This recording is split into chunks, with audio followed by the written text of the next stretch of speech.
রাষ্ট্র পরিচালনার নীতি রাজনীতি যেমন নিশ্চিত করে জনগণের অধিকার উন্নয়ন ন্যায় বিচার, তেমনি এর উপর ভর করেই চলে অনাচার দুর্নীতি লুটপাট। এর এপিঠে আলো তো অন্য পিঠে অন্ধকার। রাজনীতির এপিঠ ওপিঠ নিয়ে আইবি যুক্তরাষ্ট্র স্টুডিও থেকে আপনাদের সবাইকে স্বাগত জানাচ্ছি। আমি শারমিন চৌধুরী। আমার সাথে আজকে অতিথি হিসেবে আছেন দুজন। আছেন সিনিয়র সাংবাদিক মাসুদ কামাল এবং আছেন জাতীয় পার্টির মহাসচিব ব্যারিস্টার শামীম হায়দার পাটোয়ারি। স্বাগত জানাচ্ছি আপনাদের দুজনকেই রাজনীতির এপিঠ ওপিঠের আজকের আয়োজনে। খুব আমার শিরোনাম বা আজকের অনুষ্ঠানের টাইটেলেও বোঝা যাচ্ছে যে আমরা কথা বলবো রাষ্ট্রপতির বিদায় নিয়ে, নতুন রাষ্ট্রপতি খোঁজা হচ্ছে সেটি প্রসঙ্গে। আমি মাসুদ কামাল আপনার কাছ থেকে শুরু করব, তবে একটু হঠাৎ মনে হলো এটা আপনাকে একটু জিজ্ঞাসা করি। এখন সিনিয়র সাংবাদিক বিষয়টা নিয়ে অনেক রকম মানে এই মানে এই বিশেষণটাই বা এই পদবিটাই একরকম তাচ্ছিল্য করা হচ্ছে অনেক ক্ষেত্রে। আপনি কি আসলে সিনিয়র সাংবাদিক, এই মানে এই তাচ্ছিল্য করাটাকে আপনার কাছে কেমন মনে হয়? আপনি কি নিজেকে সিনিয়র সাংবাদিক পরিচিতি দিতে স্বাচ্ছন্দ্য বোধ করেন কিনা এই আহ, যখন তাচ্ছিল্য করা হচ্ছে তখন? এটি নিয়ে একটু শুরু করি।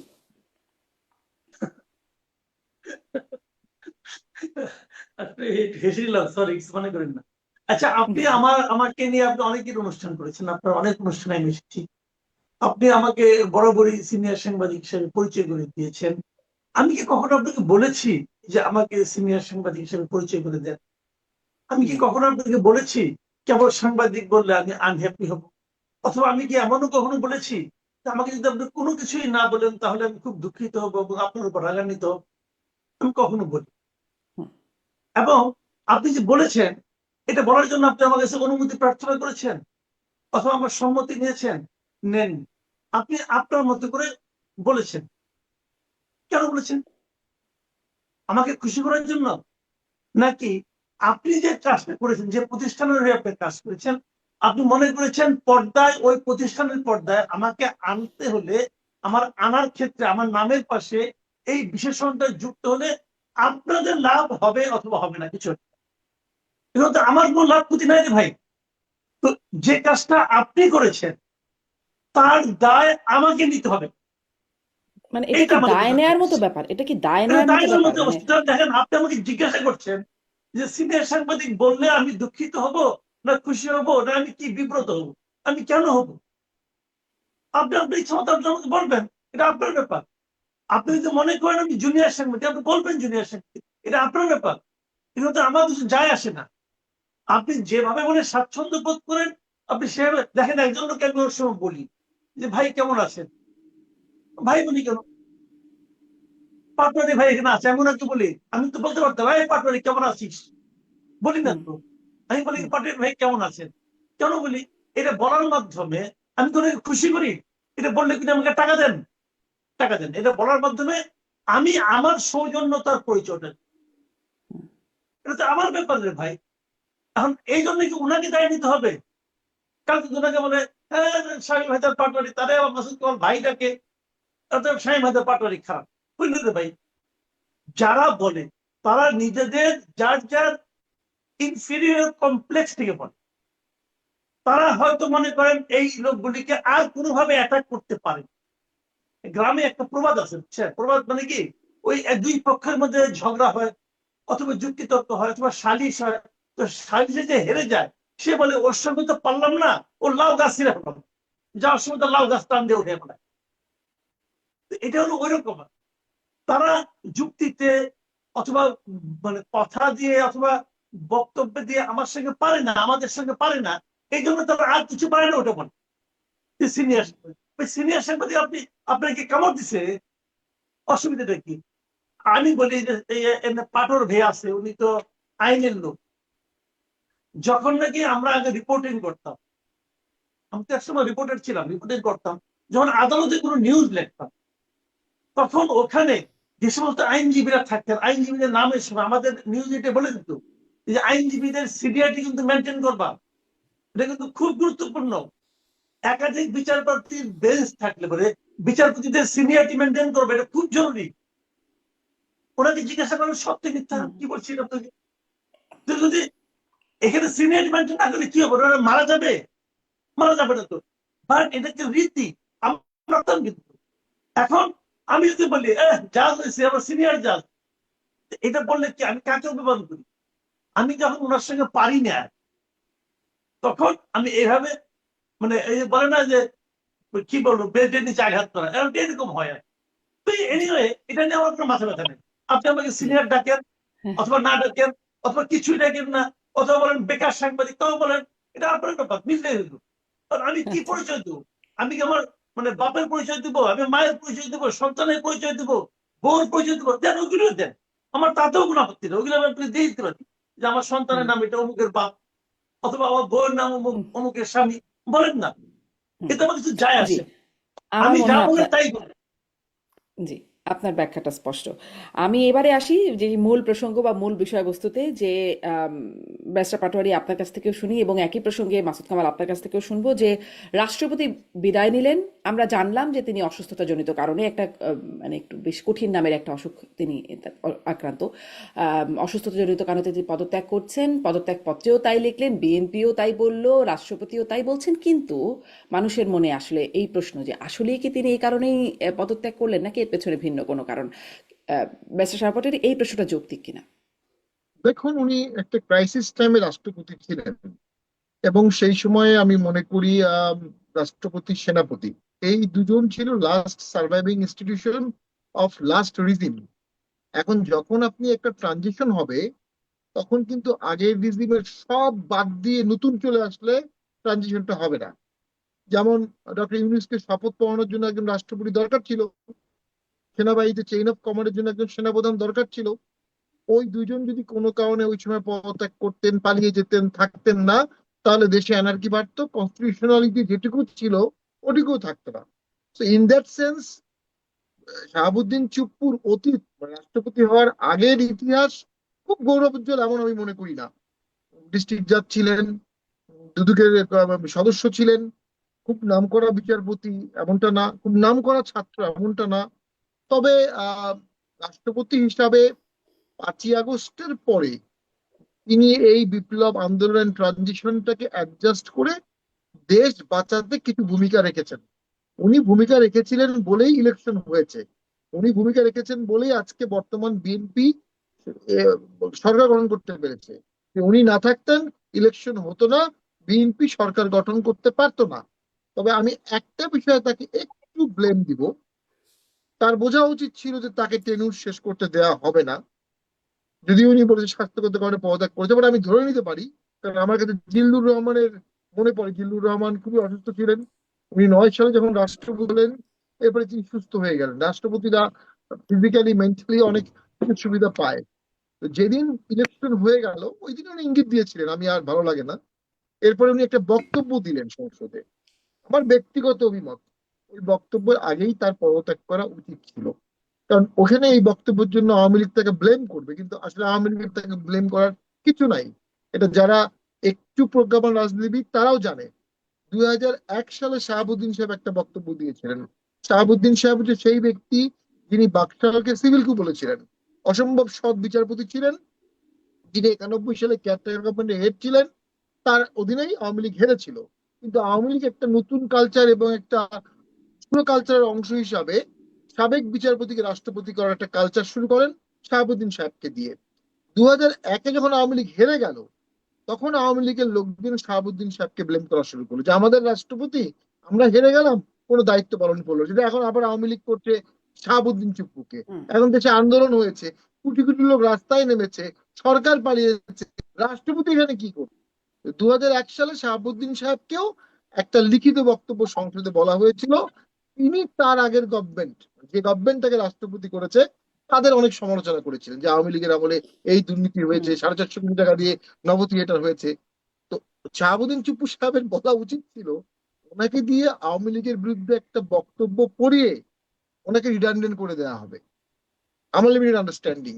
তো উনি রিটায়ারমেন্ট হওয়ার আগেই যদি বলতেন, যেহেতু আমি আমার বিরুদ্ধে অনেক কথা বলছে, আমি হুম রিজাইন করলাম স্বেচ্ছায়, তাহলে ওনার উচ্চতা ডিগনিটিটা অনেক অন্য মাত্রা থাকতো, ওনার কি এই যে রিজাইন পর্দায় করলাম থাকতো। স্বেচ্ছায়, মানে রিজাইন করার মানে ক্যাপাসিটিটাও সব সময় ছিল? যেমন ডক্টর ইউনূসের সময় আমরা শুনেছি তার আসলে তার মর্জির বাইরেই সবকিছু হতো, সেটা অবশ্য তিনি নিজে বলেছেন বলে আমরা জেনেছি।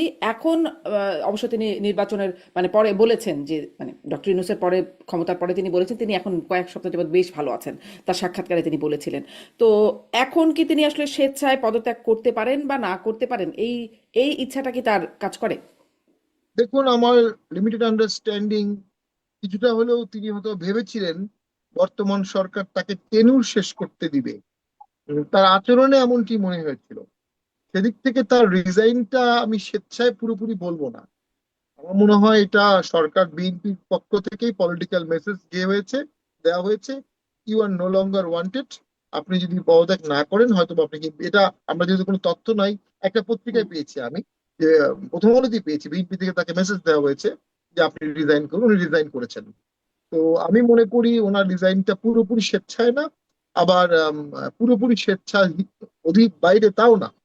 তো এটা একটা মধ্যপন্থার অবস্থান। উনি ট্রাই করেছেন টেরুর শেষ করা যায় কি না, সেই ট্রাইটা কাজে লাগেনি। আচ্ছা, এটি আমার আমি আন্ডারস্ট্যান্ডিং। একই প্রশ্ন জনাব মাসুদ কামাল আপনার কাছেও করতে চাই। আপনার কাছে কি মনে হয় তিনি স্বেচ্ছায় অসুস্থতাজনিত কারণে এই পদত্যাগ করলেন নাকি আরো ভিন্ন কোনো কারণ? দেখেন, আমি মানে এটা যা বলেছেন পাটোয়ারি ভাই, আমি এর সঙ্গে মোটামুটি একমত। আসলে এরকমই হয়েছে।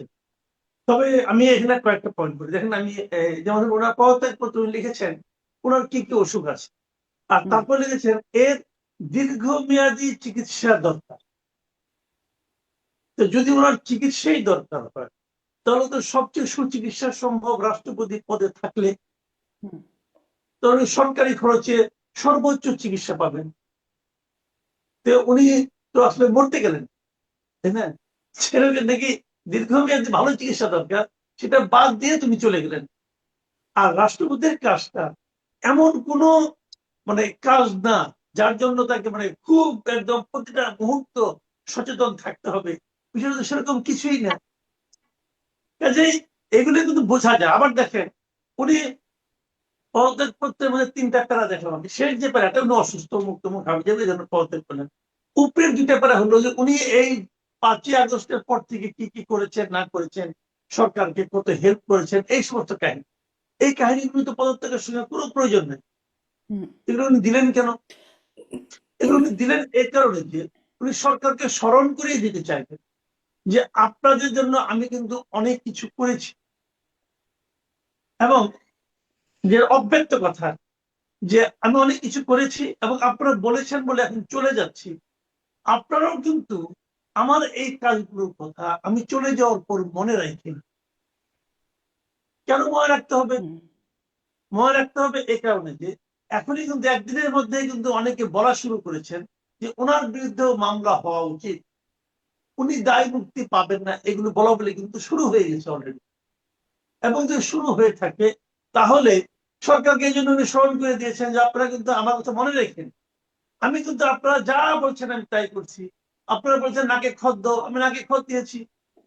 আপনারা বলছেন যে যে তোমাকে নিয়োগ করেছে তার বিরুদ্ধে বলো, আমি তাও বলেছি। আমি সবই করেছি। আমি প্রমাণ করেছি আমার পেছনে কোনো মেরুদণ্ড নাই। এই মেরুদণ্ডহীন প্রাণীকে আপনারা আর কষ্ট দিয়েন না। যা কিছু করেছি করেছি, আপনারা কিন্তু আমাকে সেভ করেন। এখন আমরা দেখি বিএনপি কৃতজ্ঞ দল কিনা, তাকে সেভ করে কিনা, এটা তো আমরা জি। সামনের দিনগুলোতে বুঝতে পারবো। অবশ্য স্পিকার মেজর হাফিজের যে বক্তব্য সেখানে শেষে এসে তিনি বলেছেন যে তিনি মানে তার তার অবস্থার জন্য তিনি শুভকামনা জানিয়েছেন, তার সম্প্রতি অবস্থানের প্রশংসা করেছেন। ফলে তার একটা ইঙ্গিত পাওয়া যাচ্ছে কিনা এটাও আপনি একটু বলবেন। তবে তার আগে মানে ওই যে ওই কথাটা যে এই 5 মাস পরে, 5 মাস পর্যন্ত কেন অপেক্ষা করতে হলো? যদি আসলে এরকমই হয় বিএনপির ইচ্ছার প্রতিফলন থাকে তবে তো আগেই করতে পারতেন। এখন এসে ঠিক কি কারণ দাঁড়ালো যে তাকে পদত্যাগ করতে হলো? দেখেন, আমি বলি আপনাকে, আমি মানে পাটোয়ারি ভাইয়ের মতো আমিও ভেবেছিলাম উনি বোধহয় ওনার মেয়াদটা পূর্ণ করতে পারবেন। ২ বছর নাই, ২ বছরের কিছু কম সময়, ওনার ২ বছরের ৩ মাস কম সময় এখন ওনার মেয়াদ ছিল না।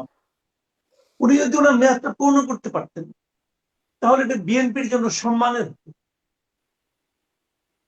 এটা তো একটা গণতান্ত্রিক প্রক্রিয়া, তাই না? দেখেন, সারা দুনিয়াতে ভারতের কথা খেয়াল করেন না, প্রণব মুখার্জি যখন কংগ্রেসের রাষ্ট্রপতি হলেন, তারপর ওনার মেয়াদ থাকতে থাকতেই কংগ্রেস সরকারের পতন হল। 2014 সালে বিজেপি ক্ষমতায় আসে। বিজেপি ক্ষমতায় এসে কিন্তু বিজেপির সঙ্গে কংগ্রেসের সম্পর্ক কিন্তু খুব খারাপ, হুম। এটা তো বুঝেনি আপনারা। সেই বিজেপি কিন্তু ক্ষমতায় এসে কংগ্রেসের রাষ্ট্রপতিকে একবারের জন্য সরে যেতে পারে নাই, কোনো চাপও দেয়নি। রাষ্ট্রপতি হিসেবে উনি ওনার পূর্ণ মেয়াদ মানে থেকেছেন, উনি তারপর চলে গেছেন।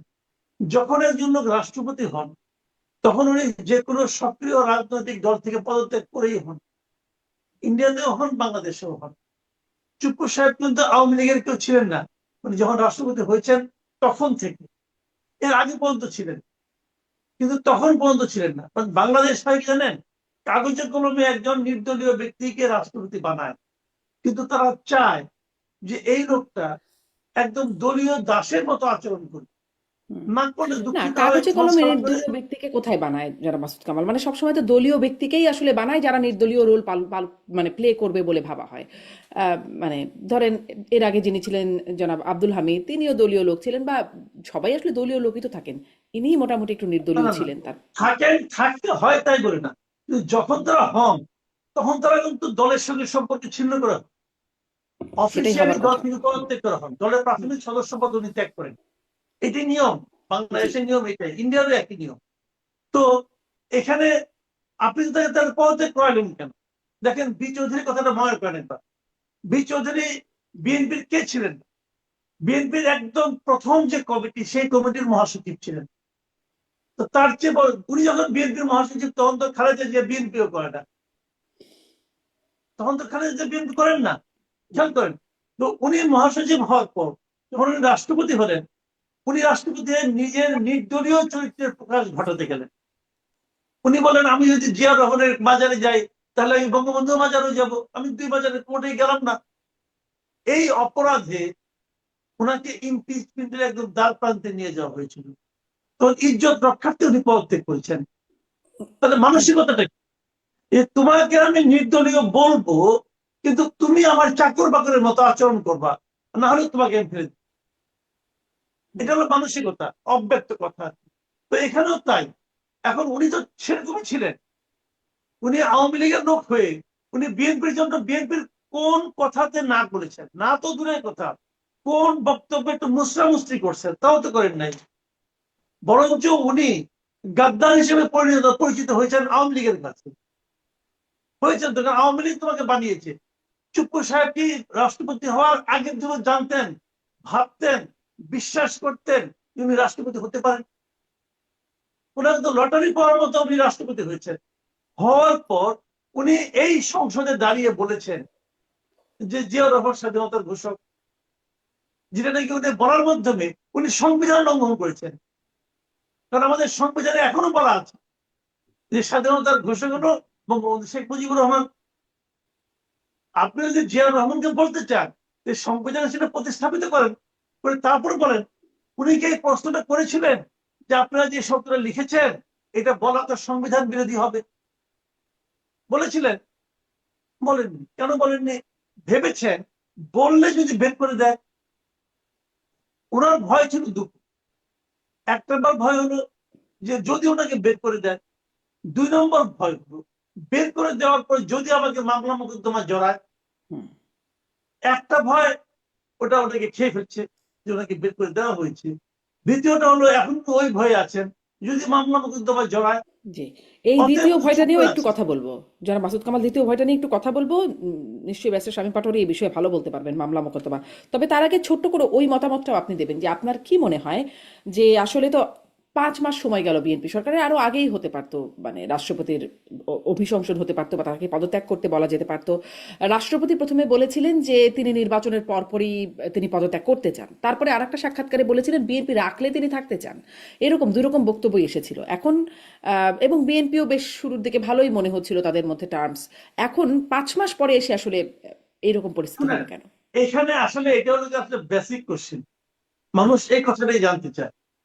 কালকে আমাকে আমাদের এক সিনিয়র সাংবাদিক বলতেছিল যে কুছ তো গড়বড় হয়। হ্যাঁ, কিছু একটা গড়বড় আছে এখানে। এখানে অনেকগুলি বিষয় আছে। বিএনপি হয়তো অস্বস্তি বোধ করতেছে, এবং অস্বস্তি বোধ করার একাধিক কারণ থাকতে পারে। যেমন একটা কারণ থাকতে পারে যে পাশাপাশি দুটো ঘটনা ঘটলো। একটা ঘটনা হলো যে ভারতের দীনেশ ত্রিবেদীর মতো একজন সিনিয়র মন্ত্রীকে বাংলাদেশের হাই কমিশনার পাঠানো হলো। যে দেশে পাঠানো হলো সেই দেশেই কিন্তু আবার শেখ হাসিনা আছেন। তারপর শেখ হাসিনা বললেন উনি এই বছর ডিসেম্বরের মধ্যে দেশে ফিরতে চান। আচ্ছা ভাবুন তো, ওনারা ভেবেছেন হয়তো বা যদি শেখ হাসিনা ফিরতে চান, যদি একটা হইচই হয়, যদি সেই সময় রাষ্ট্রপতি পদে শাহাবুদ্দিন সাহেব থাকেন, যিনি নাকি আওয়ামী লীগের রাষ্ট্রপতি ছিলেন, তাহলে কি হতে পারে? এটা কিন্তু একটা অস্বস্তির কারণ হতে পারে।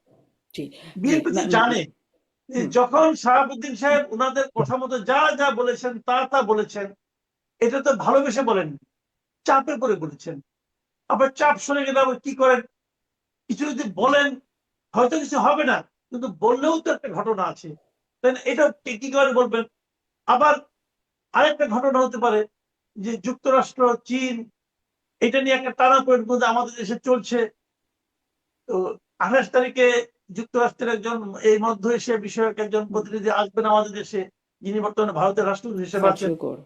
হ্যাঁ, তো উনি আসার আগেই কিছু একটা হোক, ওনাকেও দেখাতে চাইবেন যে আমরা ভারত থেকে সরে আসছি, অথবা আমাদের শেখ হাসিনার লোককে আমরা সরাই দিচ্ছি, এগুলো হতে পারে।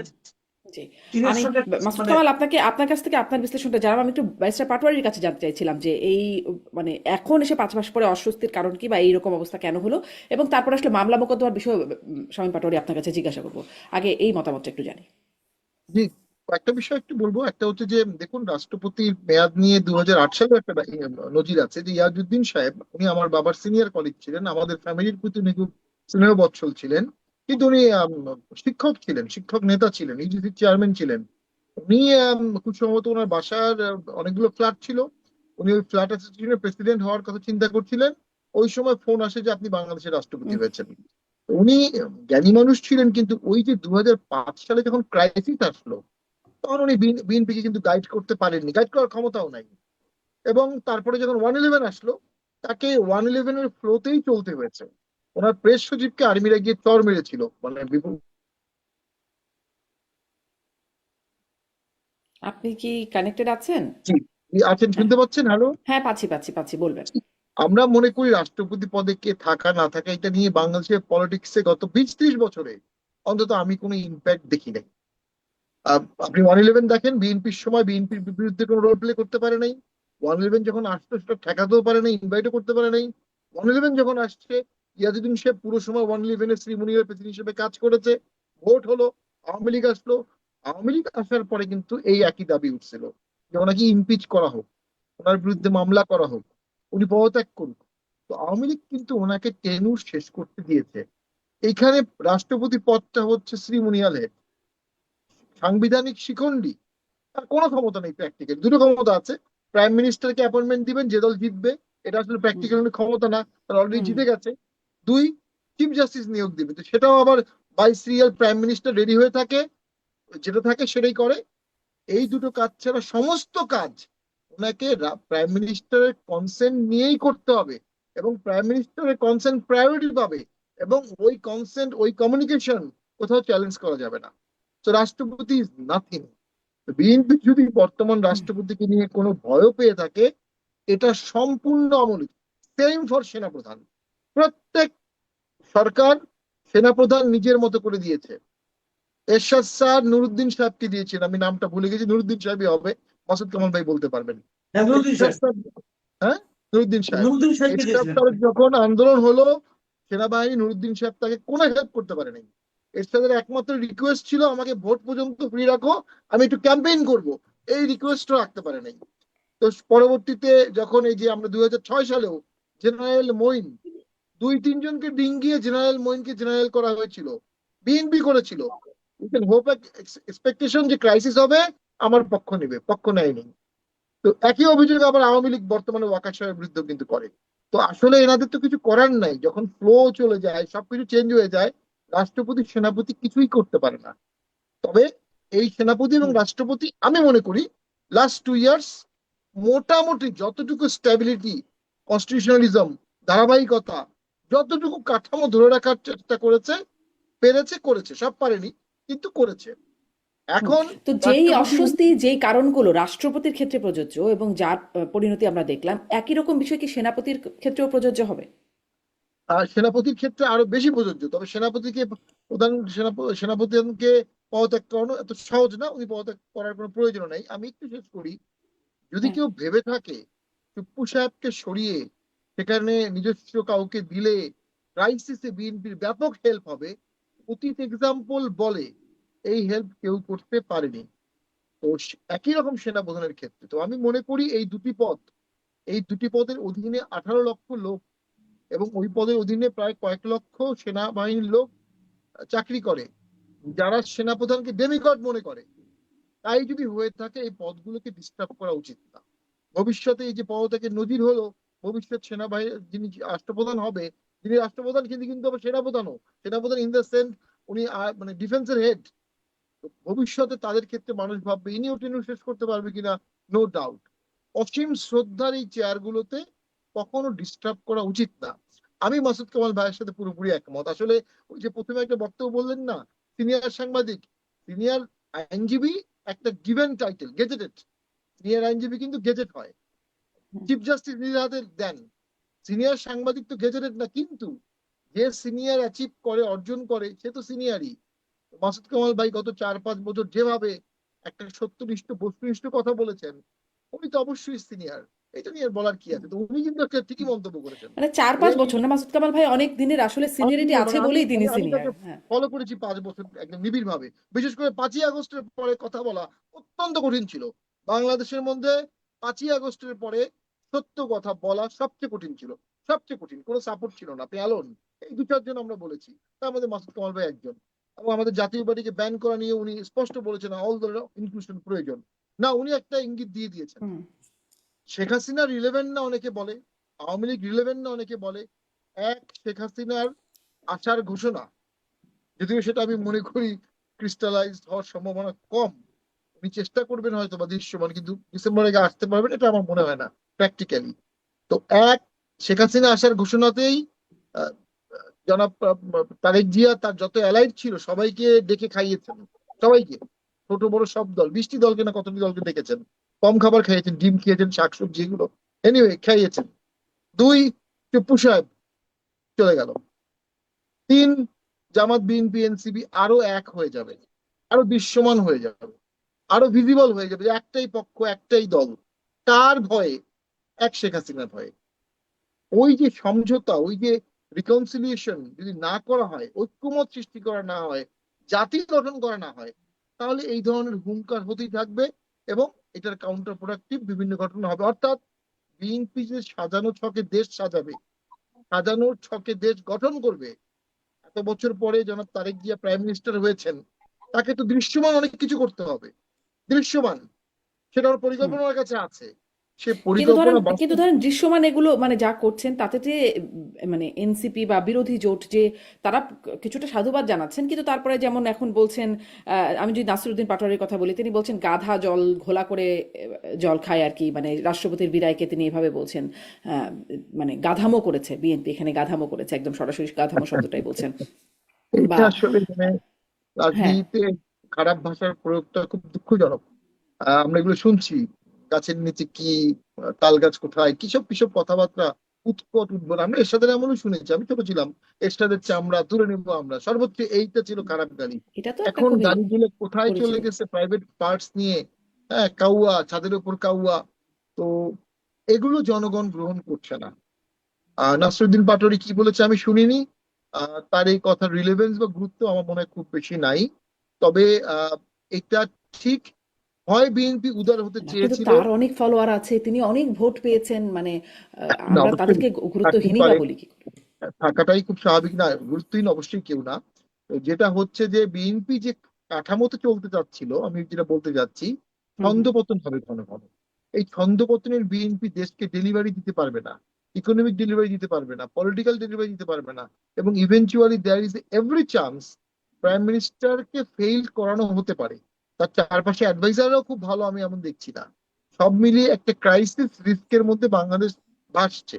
এখন আপনি এই ক্রাইসিস বাড়াবেন না কমাবেন? কি ফেল করলে করানো হতে ক্রাইসিস পারে, কম? মানে কে করাবে ফেল?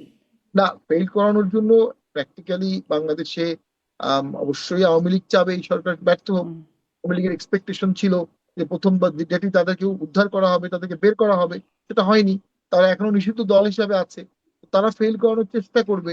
এখন সমস্যায় টইটুম্বুর একটা দেশে যখন একটা শক্তিশালী বা একটা দল বারবার মিছিল করবে, আন্দোলন করবে, তাহলে আপনার হয় সেটাকে নিঃশেষ করতে হবে অথবা এটাকে অ্যাডপ্ট করতে হবে।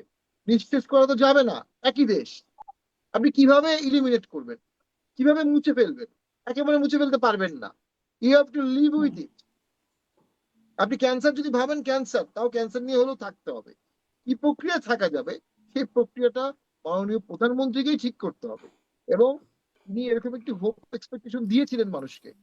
সেই হোপ এন্ড এক্সপেকটেশন পতন হলে কিন্তু তার একটা পলিটিক্যাল অ্যাসেট লস হবে। হুম, তার এই যে জি, সবাই সবাই তার উপর আশাবাদী, আওয়ামী লীগও তার উপর আশাবাদী ছিল, জাতীয় পার্টি তার উপর আশাবাদী, বিএনপি তার উপর আশাবাদী, সকল প্রো লিবারেশন ফোর্স তারেক জিয়ার উপর আশাবাদী। এই যে বিপুল আশা উনি তৈরি করেছেন, উনি যদি আশাহত করে ফেলেন, তাহলে কিন্তু এটা প্র্যাকটিক্যালি ক্যারি করা কঠিন হবে তার জন্য এবং সবার জন্য। জি। আমি বলছিলাম আপনার কাছে একটু মামলার প্রসঙ্গ শুনবো, তবে তার আগে মাসুদ কামালের কাছেও ওই প্রসঙ্গটা যে আহ, দুটা পোস্টের কথা বলছিলেন, মানে রাষ্ট্রপতির ক্ষেত্রে মেরুদণ্ডহীন শব্দটা ব্যবহার করছিলেন। সেনা প্রধান অবশ্য 5ই আগস্টের পরে বিভিন্ন সময় বেশ শক্ত শক্ত কথা বলেছেন, অবস্থানও নিয়েছেন। মানে মনে হয় সেটি যদি মেরুদণ্ডের প্রমাণ হয়ে থাকে, তার ক্ষেত্রেও কি এমন কিছু হতে পারে যেমনটি রাষ্ট্রপতি ফেস করছেন? এখন দুজনের এ ব্যাপারটা আমি আসলে এক করে দেখি না। এক করে দেখি না এই কারণে যে ওখানে তো ওনার সঙ্গে অনেক লোক আছে। উনি কিন্তু দেখেন একজন লোক হলো নিরীহ লোক, হ্যাঁ, হুম, মানে ক্ষমতার দিক দিয়ে সে নিরীহ, তার সঙ্গে তো ধার আসলে তলোয়ার নাই। কত ক্ষমতা পাওয়ার রাষ্ট্রপতি হোল্ড করেন। কিন্তু এই ধরনের মনোভাব সেনাবাহিনী অথবা সেনা প্রধানের ব্যাপারে আছে কিনা আছে তো আমি বলতে পারবো না, কিন্তু ওটা অতটা সহজ হবে না, ওখানে একটু ঝামেলা আছে।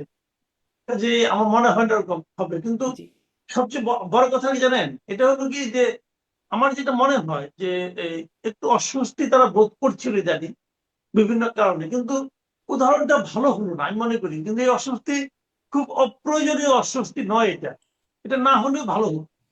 যেমন ইয়ে তো বললেন যে দেখেন ইয়া, মানে এই যে রাষ্ট্রপতিকে মেয়াদ শেষের আগেই সরিয়ে দেওয়া, এই উদাহরণটা কিন্তু একমাত্র বিএনপি করতেছে।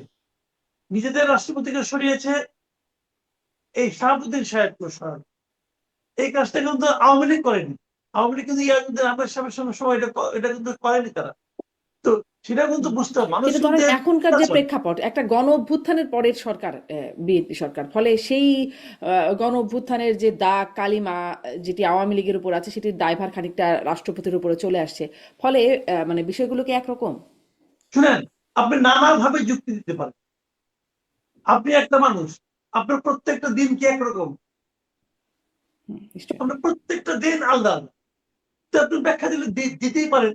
কিন্তু আপনি ভাবেন তো, এখানে যেমন একটা গণ অভ্যুত্থান ছিল, তারপরে একটা অন্তর্বর্তীকালীন সরকার ছিল, সেই সরকারকে উনি সার্ভ করেছেন, এবং তারপর এই সরকারের খারাপ দিকে বিএনপির পক্ষে যেগুলি যায় তো সেগুলিকে উনি ধারণ করেছেন। হুম, আপনার ওখানে ধরেন তো আপনি ইয়াজউদ্দিন সাহেব, ওখানেও তো একই জিনিস ছিল। ওখানেও বিএনপি একটা প্ল্যানিং এ ছিল, সেই প্ল্যানিং এর সঙ্গে ইয়াজউদ্দিন সাহেব ছিলেন। তারপরে আপনার সেনা সমর্থিত সরকার আসলো, তাদের প্ল্যানিং কে উনি মানে প্রতিহত করার চেষ্টা করলেন না, মেনে নিলেন অথবা সেভাবে থাকলেন। তারপর আওয়ামী লীগ আসলো। তো মিল কি হয় নাই? মিল নাই, আবার মিল আছে, আপনি ধরতেই পারেন এভাবে। কিন্তু আমার কথাটা হলো কি, যে কথাটা পাটোয়ারি সে বললেন যে হুম, আসলে রাষ্ট্রপতির আহামরি যে অনেক ক্ষমতা, উনি যে একটা সরকারকে ফেলে দিতে পারেন, আমার কাছে এরকম মনে হয় না। এখানে হয়তো জি। অভ্যন্তরীণ চাপ ছিল। আমার মনে হয় কি, হ্যাঁ, যখন অনেকেই তো রাষ্ট্রপতি হতে চান, তারাও হয়তো চাপ দিয়েছেন যে এই লোক যদি 2 বছর থাকে, আর 2 বছর অপেক্ষা করবো আমি, তার আগেই হই, এই জন্য চাপ দিয়েছেন হয়তো বা। সেটাও হতে পারে। দলের মধ্যে চাপ আছে, বিএনপির মধ্যে অনেক চাপ। বিএনপি 18 বছর খুবই ক্ষতিগ্রস্ত আবার ছিল। বিরোধী জোটেরও তো চাপ আছে, মানে সে ছিলই আগে থেকে। ওটা হতে পারে, যেমন আমি যদি ওইভাবে বলি, যেমন অনেকে আমাকে বলছেন যে এই রাষ্ট্রপতি পরিবর্তনের সবচেয়ে লাভ হয়েছে কার? সবচেয়ে লাভ হয়েছে এই জামাতে। তো এই জামাতে একটা তাৎক্ষণিক লাভ হয়েছে। কি লাভ হয়েছে? ওনাদের এমপি সাহেবের স্ক্যান্ডাল চাপ পড়ে গেছে। বলতেছে যে গাজী সাহেবের সেই স্ক্যান্ডাল এখন চাপ পড়ে গেছে, ওটা নিয়ে কেউ কিছু বলতেছে না। কিন্তু এটা তাৎক্ষণিক লাভ। আর লং রানের লাভটা কি, যে ওনারা তো অনেক দিন ধরে বলছিলেন যে চুপ্পুকে নামতে হবে, ওনারা তো রাষ্ট্রপতি বারবার চুপ্পুই বলেন, তাকে নামতে হবে, নেমে গেছে। এবং এই জন্য ওনারা বলতে পারছেন যে ঘোলা করে পানি খাচ্ছে, অমুক খাচ্ছে, তমুক খাচ্ছে, ওনারা এটাকে ওনাদের বিজয়ী মনে করছেন। কিন্তু এখানে কিন্তু ওনাদের আন্দোলনের কারণে রাষ্ট্রপতি গেলেন তা কিন্তু আমি মনে করি না। আমার ধারণা রাষ্ট্রপতি গিয়েছেন বেসিক্যালি ওই যে আগে যেটা বললাম, এক ধরনের অস্বস্তি তারা ফিল করছে। আরেকটা হলো দলের মধ্য থেকে একটা চাপ ছিল, সেটা হলো যে আমরা কেন ওই রাষ্ট্রপতিকে আর দিন ধারণ করব, আমরা তো নিজেদেরই রাষ্ট্রপতি দিতে পারি। আমাদের দলের তো লোক আছে, আমাদের দলের অনেক বয়স্ক লোক আছে যারা নাকি রাষ্ট্রপতি হতে চান, অথবা জীবনের শেষ বয়সে কিছু একটা পেতে চান, এরকম লোককে আমরা রাষ্ট্রপতি বানাতে চাই, অনুগত লোককে বানাতে চাই। এটাও হতে পারে, জি, একটা এটাও পুরস্কার একটা কারণ দেওয়ার হতে জন্য। পারে। জি, জি। ব্যারিস্টার পাটোয়ারি, আপনি কি যুক্ত আছেন? জি, আমি আছি। আপনাকে, জি, আপনাকে দেখতে পাচ্ছি না। যেটি বলছিলাম, যে এই প্রশ্নটি করতে চাই আপনার কাছে, মামলা মানে রাষ্ট্রপতিকে এখন বিচারের আওতায় আনবার যে দাবি করা হচ্ছে বিরোধীদের পক্ষ থেকে, রাষ্ট্রপতি অবশ্য বলছেন কিসের বিচার, কিসের বিচার, সংবিধানের 51 অনুচ্ছেদ পড়ে দেখুক, তার বক্তব্য এটা, এবং তিনি নিজেকে হিরো বলে দাবি করছেন। আসলে কি তিনি বিচারের আওতায় আসতে পারেন কিনা? দেখুন, এটা সাংবিধানিক হচ্ছে মহামান্য রাষ্ট্রপতি তার টেনুরের সময়ে যে কাজগুলো করবেন, তার টেনুরের সময়ের কোনো কাজের জন্য তার বিরুদ্ধে কোনো মামলা করা যাবে না। এক হচ্ছে উনি রাষ্ট্রপতি থাকা অবস্থায় তার বিরুদ্ধে কোনো মামলা করা যাবে না, কারণ মামলা আমরা করি স্টেটের বিরুদ্ধে। রাষ্ট্রপতি স্টেট, প্রধানমন্ত্রী কিন্তু স্টেট না, রাষ্ট্রপতি স্টেট। রাষ্ট্রপতি কিন্তু গণপ্রজাতন্ত্রী বাংলাদেশ সরকারের রাষ্ট্রপতি না, একদম পিওর সিম্পল বাংলাদেশের রাষ্ট্রপতি, সরকারি রাষ্ট্রপতি না। তো উনি, ওনার বিরুদ্ধে মামলা করা যাবে না তা না, নজিরটা কি খুব ভালো হবে? একটা মানুষ সর্বোচ্চ পর্যায়ে ছিল, এখন তার বিরুদ্ধে আপনি সর্বনিম্ন ক্যাটাগরির মামলা দিয়ে আপনি ক্ষমতায় আছেন, আপনি সরকার, আপনি সবকিছু করতে পারবেন।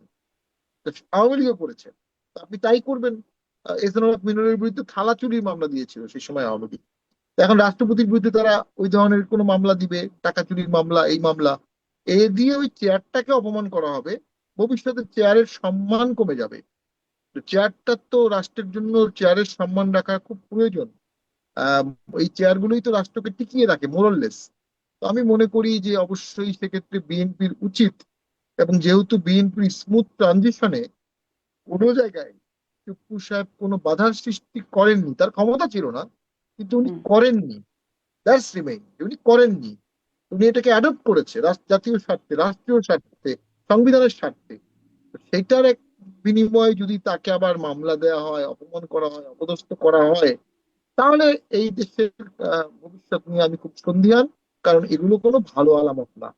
আর যেটি হচ্ছে আলটিমেটলি আস্তে আস্তে বিএনপি জামাতের পকেটে চলে যাচ্ছে, বিএনপি জামাত এবং এনসিপির পকেটে চলে যাচ্ছে। এটিরও কারণ আওয়ামী লীগ ফিরে আসে কিনা, আওয়ামী লীগ মানে কিভাবে এটি আপনি ফিরে আসে। কিভাবে বলছেন? এটি আপনি কিসের উপর ভিত্তি করে বলছেন যে এই বিএনপি এই যে জামাতের দাবিটি, পকেটে? এই যে রাষ্ট্রপতি সরানোর দাবিটি তো মোটামুটি এনসিপিরই ছিল, জামাতেরই ছিল।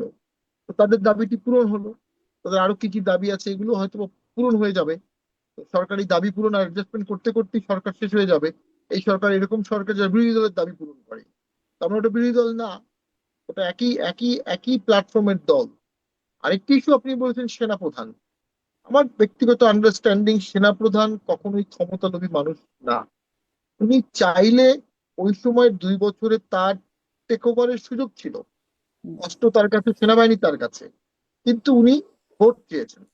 পৃথিবীর মধ্যে একমাত্র সময় বাংলাদেশ যেখানে সেই সময়ের গভর্নমেন্ট, যারা তথাকথিত সিভিল সোসাইটি, তারা কিন্তু ভোট চায়নি, কিন্তু সেনাপ্রধান ভোট চেয়েছিল।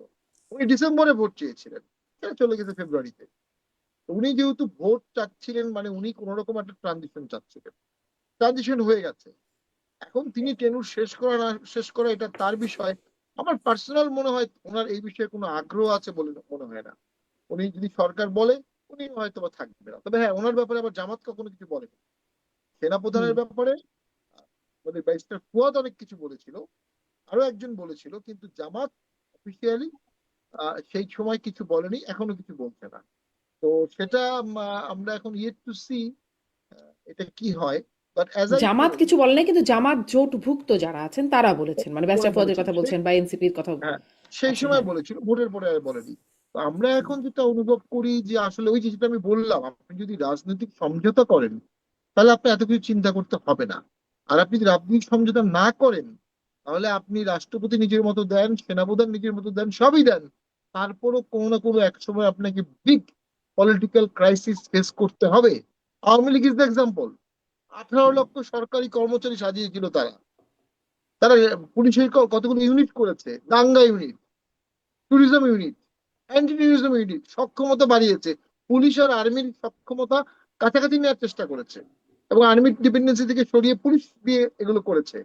কিন্তু যখন ম্যাসিভ আন্দোলন হলো, কোনো থিওরি, কোনো প্রিপারেশন, কোনো সাজানো ছক কাজ করলো না।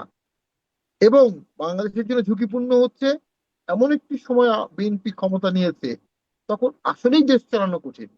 বিএনপিকে ব্লেম করার কিছু নাই, কিন্তু বিএনপির উপরই ব্লেমটা যাবে যে তারা দেশ চালাতে ব্যর্থ হলো, ইকোনমির কারণে ব্যর্থ হবে। সেই ইকোনমির সাথে যদি পলিটিক্যাল সলিউশন না হয়, দুটো একসাথে হয়ে ম্যাসিভ একটা ম্যামথ ক্রাইসিস ক্রিয়েট করবে, যে ম্যামথ ক্রাইসিস থেকে উত্তরণের সুযোগ কোনো পলিটিক্যাল পার্টি পাবে না। তো সেটাকে বিএনপিকে চিন্তা করতে হবে। আচ্ছা, ধন্যবাদ। একদম ছোট করে এইটা একটু জানি আর গুরুত্বপূর্ণ প্রশ্ন করার আগে, যে মানে যেটি মাসুদ কামাল বলছিলেন যে জামাতের লাভ হলো, জামাতের এমপির স্ক্যান্ডালের থেকে আসলে নজর সরে গেল, মানে এটি কি, মানে আমি যেটা প্রশ্ন করছিলাম 5 মাস পর কেন এই সিদ্ধান্ত হলো জামাত এমপির স্ক্যান্ডাল থেকে নজর সরানো, এটিও কি একটা কোনো রকম পরোক্ষ কারণ? দেখুন, না, সেটা অবশ্যই আমি মনে করি না, কারণ রাষ্ট্রপতি একটা অনেক বড় ইস্যু, আর একজন ব্যক্তির ব্যক্তিগত বিষয় অনেক ছোট ইস্যু। ব্যক্তির তা ব্যক্তিগত আমাদের দেশে তো বিষয় ব্যক্তির ব্যক্তিগত বিষয়ে অনেক বড় ইস্যু হয়ে যায়, মানে এটা জামাত এটা এমপি। দুঃখজনক। হ্যাঁ, এটা দুঃখজনক। ব্যক্তির ব্যক্তিগত বিষয়টা চলে আসে, সবার ক্ষেত্রেই চলে আসে। আমি মনে করি বিএনপি একটি সাজানো ছকে আগাচ্ছে। তারা ভোটের সময় অনেক লিবারেল দেখিয়েছে নিজেদেরকে, ভোটের পরে কিছুদিন লিবারেল দেখিয়েছে, তারা আস্তে আস্তে হার্ড লাইনে যাচ্ছে। কখন কখন কোন কোন পয়েন্টে কি কি ইস্যুতে রিয়াক্ট করে তারা হার্ড লাইনে যাবে, এটি একটি সাজানো ছক তারা করে রেখেছে।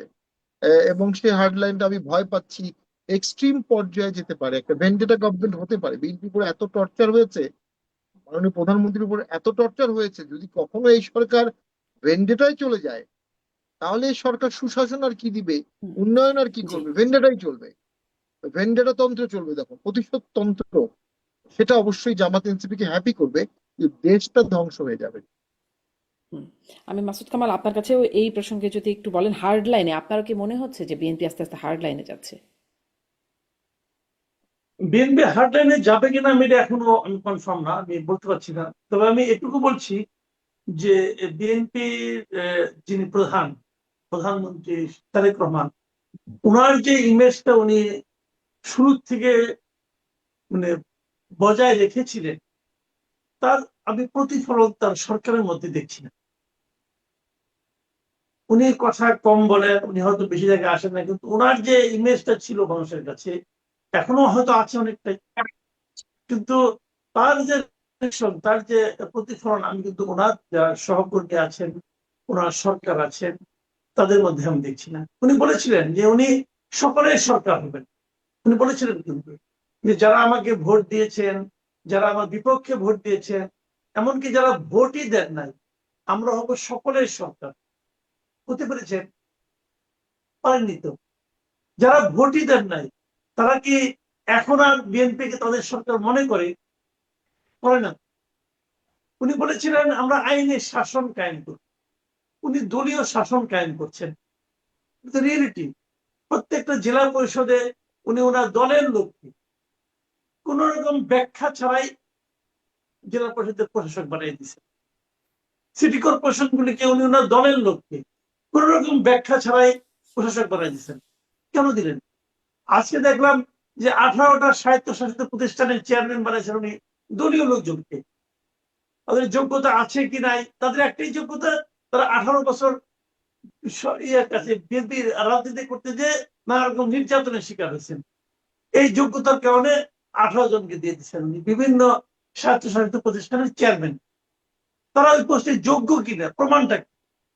কখনো এইভাবে আওয়ামী লীগও করে নাই, এরকম দলীয়করণ আওয়ামী লীগও করে নাই। সরকারে গেছে এখনো 6 মাস হয় নাই, এর মধ্যে এগুলো উনি করতেছেন। উনি মানে ওনার সরকার করতেছেন। তো এই এই যে কাজগুলো, এই কাজগুলি উনি যখন বলেন আমরা আইনের শাসন কায়েম করব, তার সঙ্গে মিলে আমি আজকে একটা ছোট ঘটনা বলি, একদম ছোট্ট ঘটনা, কিন্তু আমার কাছে এটা অনেক বড় মনে হয়েছে। যে 13ই জুলাই সরকার পরীক্ষা নিয়ে একটা নাজেহাল মতো অবস্থা করলো, লেজেগুবের অবস্থা তৈরি করলো এইচএসসি পরীক্ষা নিয়ে। সেই পরীক্ষার পর আন্দোলন আন্দোলন হলো, আন্দোলন থামলো, অনেক কিছু হলো, কিন্তু পরীক্ষাটা তো সরকারের নেওয়া উচিত হয়নি ওই সময়। বুক সমান পানি ঢেলে কিভাবে একজন স্টুডেন্ট গিয়ে পরীক্ষা দেবে? অনেকে ভেজা কাপড়ে পরীক্ষা দিয়েছে। এই পরীক্ষা নিয়ে যে যে কলেজের ছবিগুলো সবচেয়ে বেশি এসেছে সেটা হলো কুমিল্লার সরকারি মহিলা কলেজ। দেখলাম দুদিন আগে সেই কলেজের 7 জন টিচারকে পানিশমেন্ট ট্রান্সফার করা হয়েছে। একজনকে কক্সবাজার, একজনকে বরগুনা, 7 জনকে একই দিনে করা হয়েছে। কেন? তার মানে তোমার কলেজে পানি উঠা নিয়ে এত আলোচনা কেন হলো? তোমরা কেন আলোচনা ফেরাতে পারলে না? অতএব তোমাদেরকে ট্রান্সফার করা হলো। আপনি ভারতে দেখেন, ভারতে মেডিকেলের ভর্তি পরীক্ষার প্রশ্নপত্র ফাঁস হয়েছে, শেষ পর্যন্ত কিন্তু শিক্ষামন্ত্রী পদত্যাগ করেছেন, ধর্মেন্দ্র প্রধান। আর আমাদের তেলাপোকাদের পদত্যাগ আন্দোলনে। তো দূরের কথা, হইল কেন? অতএব 7 জনকে ট্রান্সফার। আরে পানি কি ওই 7 জন লোক কি বালতি দিয়ে পানি এনে ভরছে নাকি? জলাবদ্ধতা যে কারণে তৈরি হয়েছে, ওদেরকে বদলি করেন না কেন পারলে? আপনি পারেন না, ব্যর্থতা শিক্ষামন্ত্রী। উনি দায় চাপাচ্ছেন শিক্ষকদের উপর বদলি করে। উনি ওনার বাহাদুরি দেখাচ্ছেন, উনি ওনার স্বৈরতান্ত্রিক আচরণের প্রকাশ ঘটাচ্ছেন। শেষ পর্যন্ত শিক্ষকরা যে আজকে ওখানে স্টুডেন্টরা আন্দোলন করছে যে আমাদের শিক্ষকদেরকে কেন বদলি করা হলো, তারা সেখানে অবস্থান ধর্মঘট করছে। শিক্ষক যে বদলি হয়ে যাওয়া শিক্ষক সেখানে হাত জোর করে বলছে যে মারা তোমরা থাকলে আমাদের চাকরি থাকবে না। দেখেন একজন শিক্ষক কতটা আতঙ্কের মধ্যে আছে। এই আতঙ্ক তৈরি করছে কে? স্টুডেন্টরা আন্দোলন করতেছে, এই জন্য শিক্ষকরা ভয় পাচ্ছে এর অপরাধে না আমাদের চাকরি চলে যায়। তো এই যে একটা পরিবেশ তৈরি করা, ভয়ের সংস্কৃতিকে গাছে ধরে না কিন্তু ভাই, এটি তো ভয়ের সংস্কৃতি। তা আমরা তো ভয়ের সংস্কৃতির বিরুদ্ধে আন্দোলন করেছি। আপনি তো সে ভয়ের সংস্কৃতি দিচ্ছেন, আবার আপনাদের প্রধানমন্ত্রী বলছেন আমি আইনের শাসন কায়েম করতে চাই, আমি গণতান্ত্রিক শাসন কায়েম করতে চাই। এটা ডেমোক্রেসি? এটা গণতন্ত্র? আপনি জি। শিক্ষামন্ত্রী সরি বলছে, আমরা সবাই মহা খুশি হয়ে গেছি। তো সরি তো ওই ধর্মেন্দ্র প্রধান বলছিল সরি। সরি থেকে আপনি যখন একটা অন্যায় করেন, আপনি যখন একটা ব্যর্থতার পরিচয় দেন, আপনার সাজা কিন্তু সরি নয়। এই জায়গাটা বুঝতে হবে। জি। যা হোক, আমি শামীম পাটোয়ারি। তারপরে দেখা যাক কি হয়। জি, ওই মানে এখন অবশ্য শিক্ষকদের ভয়ের কথা বলছেন, ইস্যুটা অন্ততপক্ষে পদত্যাগের দাবিতে রাস্তায় নামা শিক্ষার্থীরা বাড়ি ফিরে গেছে, সেটি দৃশ্যমান। আমি রাষ্ট্রপতি ইস্যুতে শেষ প্রশ্নটা শামীম পাটোয়ারি আপনার কাছে করতে চাই যে তিনি নিজেকে, রাষ্ট্রপতি নিজেকে হিরো দাবি করছেন, কিন্তু তিনি মানে একরকম মানে এই আমাদের দেশে বিশেষ চরিত্রের একজন মানে একজন রাষ্ট্রপতি, কারণ তিনি 3টি সরকারকে আহ, তিনি শপথ পড়িয়েছেন, তিনি মেয়াদের আগে চলে যাচ্ছেন, এবং 3টি সরকারের কেউই তাকে ওন করছে না। না আওয়ামী লীগ তাকে তো বিশ্বাসঘাতক বা গাদ্দার বলছে, বিএনপি সরকারের আমলে তাকে ছেড়ে চলে যেতে হচ্ছে বা তাকে ছাড়িয়ে দেওয়া হচ্ছে, পদচ্যুত করা হচ্ছে, একরকম যেভাবেই বলি না কেন। আর জামাত, এনসিপি তারা তো অনেক আগে থেকে পদত্যাগ করে তার বিরুদ্ধে আন্দোলনও করেছে। এই এই হচ্ছে তার অবস্থা। আসলে তিনি কি হিরো, বিশ্বাসঘাতক, নাকি আসলে তিনি আসলে কি? না, বিশ্বাসঘাতক তার বলার উপায় নেই। কারণ হচ্ছে তিনি কি করতেন? তিনি যদি 5 তারিখে একই সাথে পালিয়ে যেতেন অথবা রিজাইন করতেন, তাহলে আওয়ামী লীগের কি লাভ হতো? তখন তো একটা বিপ্লবী সরকার হতো, তখন আরেকটা আনকনস্টিটিউশনাল গভর্নমেন্ট হতো, এবং দেশের অবস্থা খারাপই হতো। অ্যাটলিস্ট উনি থাকার কারণে বাংলাদেশে একটা ভোট হয়েছে, একটা গভর্নমেন্ট আছে, এবং একটা আম, ধারাবাহিকতা আছে। তো আমি মনে করি তিনি হিরো অবশ্যই না, হিরো হওয়ার কোনো সুযোগ তার নাই। তবে তিনি একেবারে ভীতু মানুষ, কাপুরুষ এমনটি দেখাননি। কাপুরুষতা উনি দেখাননি। উনি চাইলে কাপুরুষতা ভয়ে দেখাতে পারতেন। ওনার ওনার বাসার সামনে গিয়ে ছাত্র জনতা সেই সময় অ্যাটাক করেছিল, বাসার সামনে জড়ো হয়েছিল, তার বাসায় ঢুকে যেতে পারতো। সেই ঝুঁকি থাকা সত্ত্বেও উনি কিন্তু পালিয়ে যাননি, উনি দাঁড়িয়েছিলেন। উনি একজন মুক্তিযোদ্ধা, আমরা জানি, এবং খুব সম্ভবত জিয়ার সময় লম্বা সময় উনি জেলেও ছিলেন, খুব সম্ভবত। এবং আহ, সেটাও তার রাষ্ট্রপতি হওয়ার একটা ক্রাইটেরিয়া। আসলে বাংলাদেশে কোনো রাষ্ট্রপতি, আহ, প্রধানমন্ত্রী শাসিত সরকারের আমলে তার হিরো হওয়ার কোনো সুযোগ কোনো রাষ্ট্রপতির নেই। তবে আব্দুল হামিদ সাহেব তার কথাবার্তায়, তার হুম। অ্যামেজিং পার্সোনালিটি দিয়ে তিনি একটা ইম্প্যাক্ট করতে পেরেছিলেন। প্রধানমন্ত্রীর পাশাপাশি তার হাস্যরস, তার সুদীর্ঘ পার্লামেন্টারি 9 বার 8 বারের এমপি হওয়া, তার বিরোধী দলের নিয়ে শ্রদ্ধা, বিরোধী দল তাকে শ্রদ্ধা করতো, সব মিলিয়ে তিনি একটু ভিন্ন মাত্রার রাষ্ট্রপতি ছিলেন। সামনেও যিনি রাষ্ট্রপতি হবেন তার ভিন্ন মাত্রায় হওয়ার কোনো সুযোগ নাই। রাষ্ট্রপতির সামনে আরো পাপেট হবেন আমার কে ধারণা। মানে আলোচনায় অনেকে আছেন, মানে কোন ক্যাটাগরি থেকে রাষ্ট্রপতি হতে পারে বলে মনে করেন? দেখুন, এটা আমি জানি না, বাট আমি মনে করি, দেখুন, পলিটিশিয়ানদের বাইরে গিয়ে অসংখ্য চেষ্টা করে সব চেষ্টা ফেল হয়েছে। সিজন পলিটিশিয়ানদেরই দেওয়া হোক, তাদের দেশপ্রেম থাকবে, তাদের কমিটমেন্ট থাকবে, ক্রাইসিসে তারা শান্ত থাকবে। আমি জি, আমি আশা করবো রাজনীতিবিদের মধ্যে থেকেই দেওয়া হবে।